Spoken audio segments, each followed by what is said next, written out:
Hi, everyone, and welcome to Azure IS Day. Today, we'll be talking about virtual network updates. Especially, we're going to be introducing a new product, Azure Virtual Network Manager, which was announced in Ignite 2 weeks ago. And also, we'll be talking about private link updates and VNet updates. My name is Mohammed Hassan. I'm a principal program manager in Azure Networking. And with that, let's start with Azure Virtual Network Manager. So first is, what are the customer problems we're trying to solve? So with Azure Network Manager, with Azure Networking in general, if you look at the number of resources that the customer have today, we have customers with thousands of virtual network. Like roughly, you can look at 10,000 VNets or more, 12,000 NSGs, and 5,000 peerings.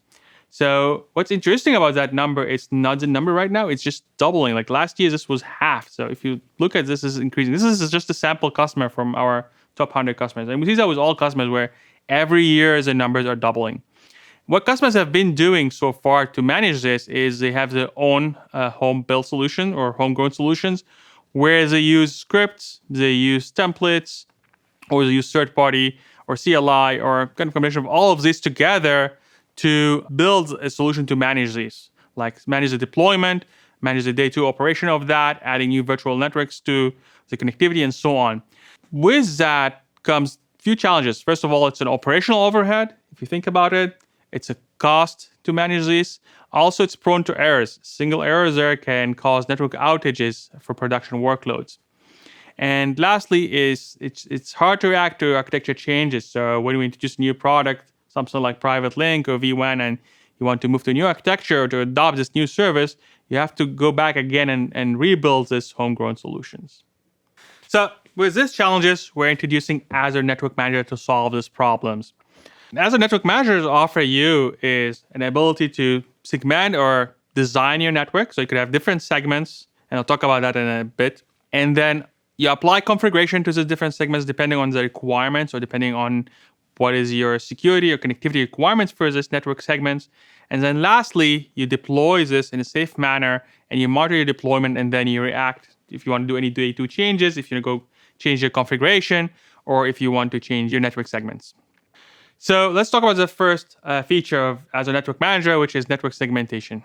So first feature we're introducing here is network segmentation, which allow you to define network groups. It's a new concept in Azure Virtual Network Manager. And network groups is a collection of your virtual networks. So it represents a segment that could be your prod network, that could be your non-prod, dev, test. And this is the kind of the usual segmentation we see in most customers, where it's prod, non-prod, dev, and test. Also, some customers divide by teams or services, so it really depends on how they are segmenting the networks. In here, you can add the networks into the network group, or you can search for the network. Say, like, I want to find all virtual network with the name prod underscore or test underscore, which is very common because customers use like the same naming convention for the VNets. Or you can use tagging. If you want to use tags, you can also search by tags. Also, you can include all the VNets inside a subscription and so on.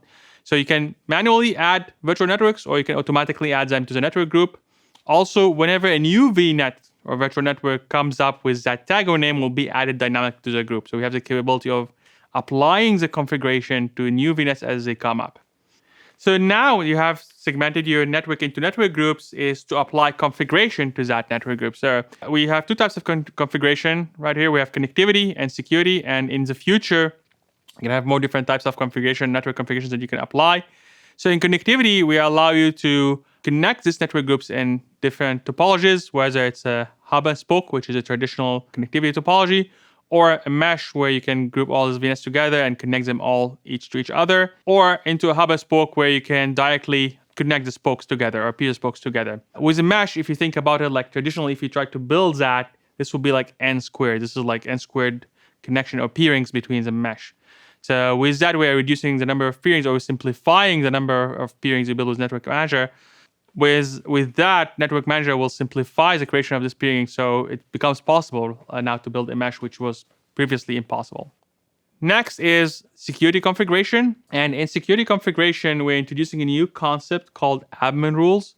And admin rules simply give you ability to distribute corp-wide policy to your network. So you can set certain things like I want to block high-risk ports from my network, or I want to block HTTP to be used across my network, or I want to allow certain ranges like only CorpNet IPs or only on-prem addresses can access this network. That way you have this widely distributed policy that can be distributed across all your management groups, across your subscriptions, across regions, across your tenants too.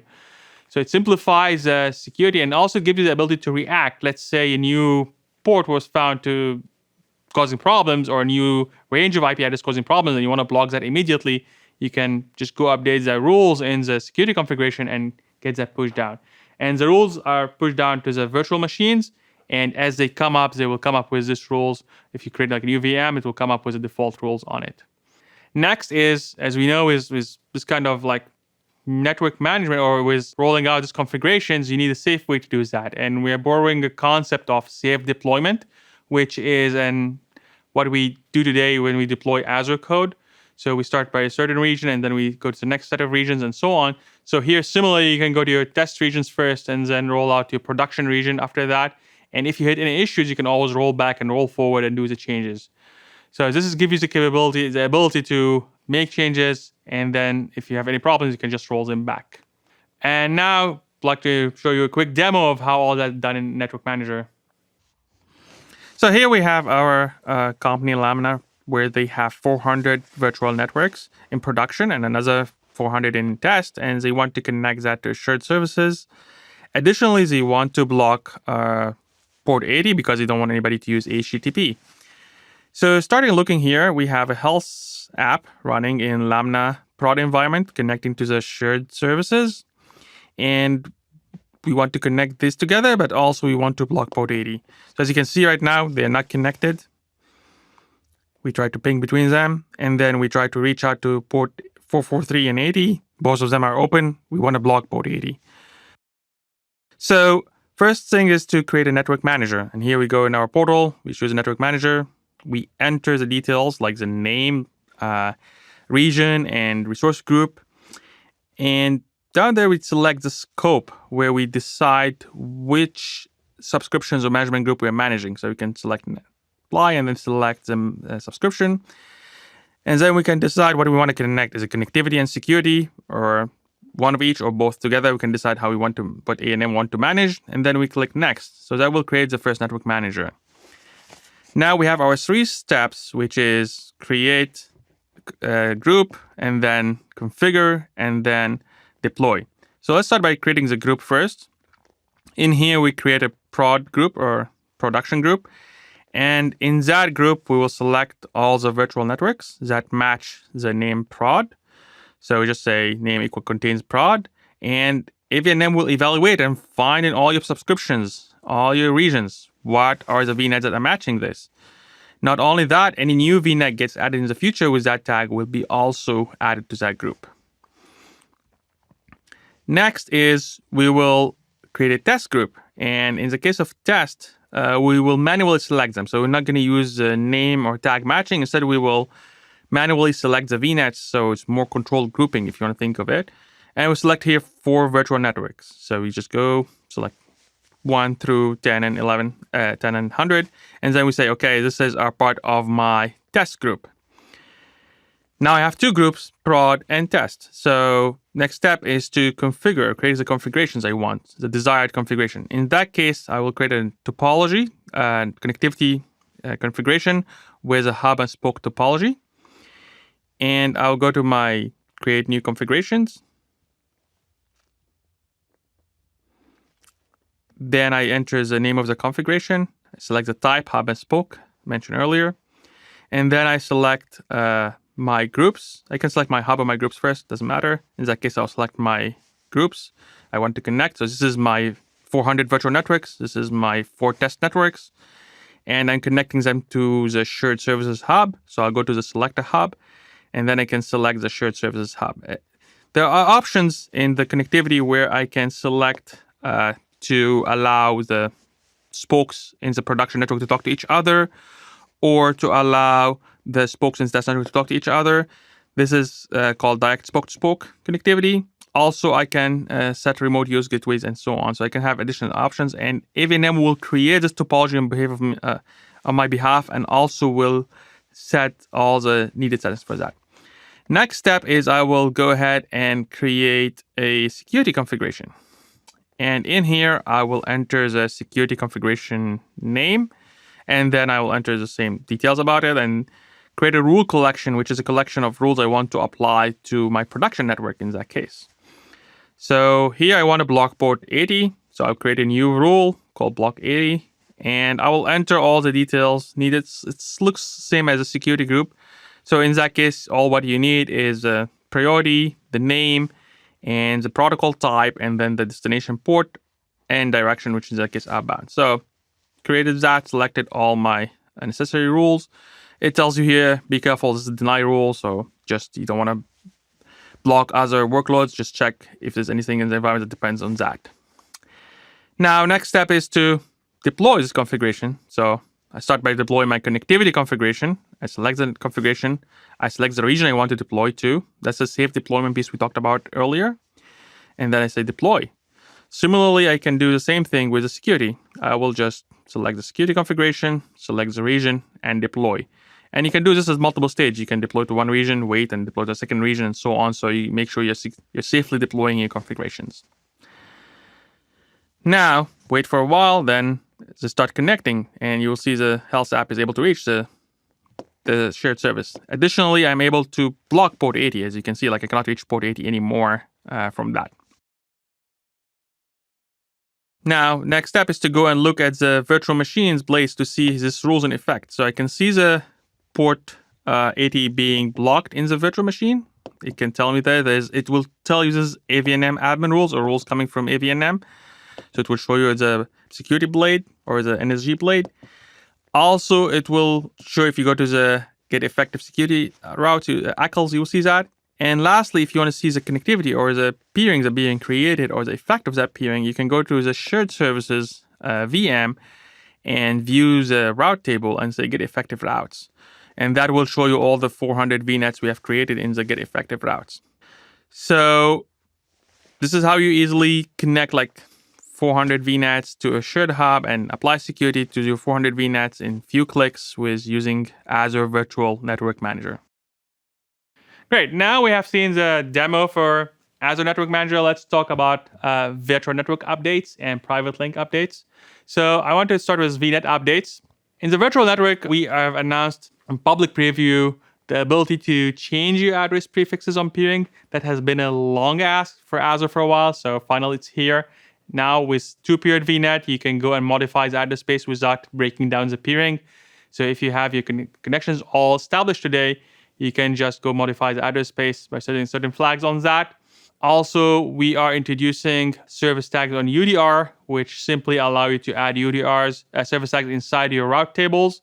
So you can route traffic from injected services or from Microsoft services into your NVAs or to on-prem, and you can control the routing of traffic. This reduces the number of routes you have in the route table and also allow you to simplify routing. And in GA, we have GA the Discovery API, which is a replacement for the JSON file. So previously, we used to store or have all our tags to IP stored in a JSON file. Now you can call an Azure API and get that, and it gets frequently updated as we introduce new tags. On Private Link side, I wanted to give a bit of like a refresher on Private Link, what it does. Private Link allow you to connect your virtual network to Azure services privately. So you can connect to storage or to SQL or different Azure services without having to go through the internet or through the public IPs. And also it gives you the ability to run your own services behind Private Link or use a third-party service behind the Private Link, which what we call Private Link service. So you can host a service and then provide Private Link to your internal teams or to other customers to consume that service. And in that we also have a way to track it via proxy protocol v2, where you can track the VNet or the source of the traffic where it's coming through. A couple of new updates on Private Link that I wanted to share is UDR on Private Link. So that's allow you to simply send the traffic, put a route table as a Private Link subnet, and then you can send the Private Link traffic via a network virtual appliance or to send it to on-prem or to send it to any location you want to. Also, you can apply network security groups on the subnet of the Private Link, which you can decide which clients can access the Private Link. So you can say which VMs can access your private link and which VMs cannot. So it gives you extra security and control in addition to the already existing security that we are providing in private link. With that, I would like to introduce Jim Dorkin from Intel. He'll be talking about the interesting technologies we're doing with Intel and Azure. So, Jim, to you. Thank you so much, Mohammed. Really appreciate you having me here. Today, I'm going to talk about how Intel and Microsoft have partnered to accelerate Microsoft Azure Configurable Cloud. Well, it all started with a spark. Back in 2017, Mark Russinovich, CTO of Microsoft Azure, delivered a really important keynote address at Microsoft Build, and it was called Inside Microsoft's FPGA-based Configurable Cloud. So what is the Configurable Cloud? So he laid out this really nice vision that you can see in the call out on the right for the Configurable Cloud. So it's essentially like a sphere inside another sphere. And the outer sphere are the compute nodes within Microsoft Azure, all connected through a converged network that you see on the inside. But the innovative part is the reconfigurable compute layer that goes between the host CPUs and the network. So this was quite innovative at the time and remains innovative to this day. And in fact, Intel and Microsoft again spawned this multi-generational partnership about how to accelerate this vision and meet its goals. So let's take a look inside Microsoft's Configurable Cloud. You see in the picture on the right, you have a couple of virtual machines, VM1 and VM2, each with their associated NIC talking to the physical switching network. So this is like a zoom in on a small part of that sphere inside the sphere. Microsoft has developed what it calls AccelNet that offloads host networking functions to hardware using Azure SmartNICs that are based on Intel FPGAs. And in the bottom right, you see a really wonderful paper that was written by Daniel Firestone, Andrew Putnam, Derek Chu, and a whole bunch of other folks from Microsoft called Azure Accelerated Networking, SmartNICs in the Public Cloud. And this paper goes into incredible detail about the motivation for using FPGAs as they built this SmartNIC layer to enable the configurable cloud, and what they were thinking about as they implemented it and what were the benefits that they got. So this effort allowed Microsoft to build its own solution to the host software-defined networking scale challenges. They needed the performance of hardware to implement the policies baked into the SDN layer without impacting the CPU, because those CPUs are highly valuable in a public cloud environment. This allowed for cloud-leading networking performance and fundamentally lower VM to VM latency. It also allowed for seamless and at-scale monitoring and diagnostics of the network, because Microsoft has one of the largest public cloud networks on the planet. So using the Intel-based FPGAs, here shown the Stratix 10 generation, Microsoft was able to realize increased throughput, consistent and low latency, and also provide the scalability necessary for them to meet the business needs and deliver that value to you as Microsoft's clients. So this provides Azure clients secure connectivity and the ability to, in Mark's words, bring your own network and reliability to your workloads. Here you see 3 of the Intel FPGA devices that Microsoft has selected for 3 different generations of this deployment of their own SmartNIC into the configurable cloud. In 2014, it was the Intel Stratix 5. In 2017, it was Aria 10.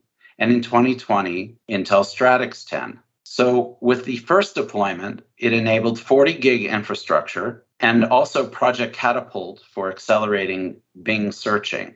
In the Aria 10 generation, this was built for the 50 gig infrastructure, also accelerating AI functionality through the Microsoft Brainwave project. And in the Stratix 10 generation, 100 gigabit per second IPU, that's the infrastructure processing unit, and also being used as part of the AI supercomputer. So this multi-generation success just continues our deep partnership between Microsoft and Intel, across various programs for the benefit of you, Microsoft's clients. Here at Intel, we have a whole range of FPGA-based hardware and software solutions that fundamentally make the internet go fast. So you see our hardware card products and platforms there at the top. And at the bottom, you see various Intel components that go into those solutions, such as Intel Xeon, Atom, Agilex, eASIC. And at the bottom, you see some industry standard stacks and middleware components that allow for managing cloud data centers at scale, including the Intel Open FPGA stack, Intel OFS. So as I said, Microsoft and Intel, solid, if not legendary partners in the industry. So it all started with that spark and that vision that Mark Russinovich laid out that eventually became a reality. Microsoft and Intel have been excellent, if not legendary partners over the decades, delivering differentiated infrastructure and connectivity solutions in Microsoft's Configurable Cloud for Azure clients. Thank you very much. And back to you, Mohammed. Thank you, Jim. So in summary here, we've talked about Azure Virtual Network Manager, which is simply a way to manage and build your network at scale in Azure. And the key here is the scalability. So you're able to manage all your resources at scale. And if you want to experience with AVNM, you can go to ak.ms/AVNM. Also, we talked about private link updates and virtual network updates. And thank you so much and really appreciate it. And if you have any additional questions, please feel free to drop them in the chat. Thank you.